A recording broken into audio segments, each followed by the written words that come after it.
দেখুন আবু সাঈদের মৃত্যুর মূল রহস্য। এই যে পিছন থেকে একটি ঘাই লাগলো, মূলত মাথায় আঘাত। আমরা তো আবারও দেখব। দেখুন ও পিছনে হাত দিয়েছে, আবার দেখেন মাথায় হাতে রক্ত দেখতে পাচ্ছে।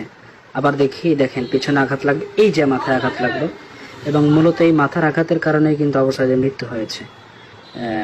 আমরা পুরো বিস্তারিত একটি বিশদ আলোচনা যদি করি, সিসিটিভি ক্যামেরা ফুটেজ দেখান, ওর ঘাড়ে কিন্তু রক্ত দেখা যাচ্ছে। মূলত মাথা রক্তক্ষরণের কারণেই কিন্তু আবু সাঈদের মৃত্যু হয়েছে। আমরা সেদিনের সিসিটিভি ফুটেজ পেয়েছি, এটি ওই ভবনের পার্শ্ব থেকে তোলা।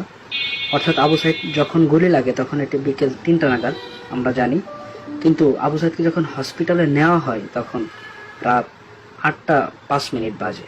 এখন কথা হচ্ছে যে এই 5 ঘন্টা সে কোথায় ছিল?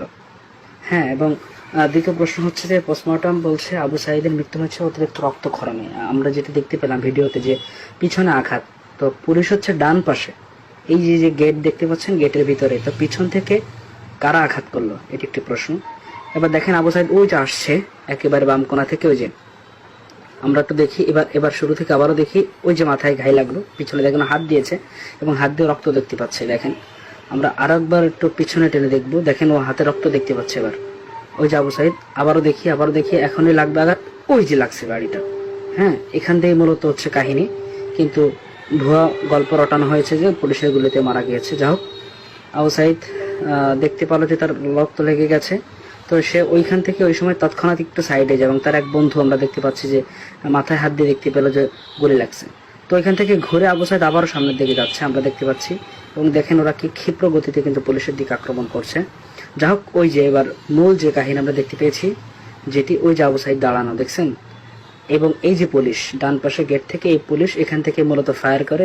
লক্ষ্য রাখবেন এখানের ফায়ার আর আবু সাঈদের বডি মুভমেন্ট, ওই যে একটি রাবার বুলেট কিন্তু লেগে গেল।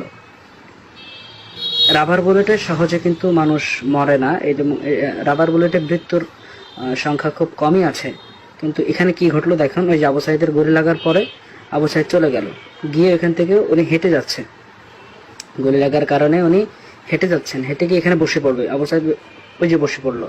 হ্যাঁ, ওনার কিন্তু অনেক আগে থেকে মাথা রক্তক্ষরণ আছে। দেখুন এখান থেকে আবু সাঈদ এইভাবে, এই দুইজন, এই যে চুল বড় ডান পাশে বাম পাশে, এনাদের ধরলে আসলে পাওয়া যাবে যে 5 ঘন্টা সে কোথায় ছিল। ওই যে এক বন্ধু আসলে তাকে ধরলো, এখান থেকে ধরে তাকে নিয়ে যাওয়া হচ্ছিল, এবং পরবর্তীতে ওই যে পড়ে গেল আবু সাঈদ, আমরা দেখতে পেলাম। এভাবে হচ্ছে মূল কাহিনী ঘটে। কিন্তু প্রশ্ন হচ্ছে যে বিকাল 3টায় গুলি লাগার পরে এই 5 ঘন্টা, 8টা থেকে 3টা থেকে 8টা পর্যন্ত 5 ঘন্টা সে কোথায় ছিল, এটি একটি প্রশ্ন। এবং এটি কিন্তু কেউই বিস্তারিত বলতে পারছে আসলে সে কোথায় ছিল। যা হোক, এবং তার পোস্টমর্টম রিপোর্ট যেটা বলছে সেটা হচ্ছে যে তার মৃত্যু হয়েছে অতিরিক্ত রক্তক্ষরণে। এটি কিন্তু স্পষ্ট ক্লিয়ার, কিন্তু কোনো মিডিয়ায় সেটা দেখাচ্ছে না।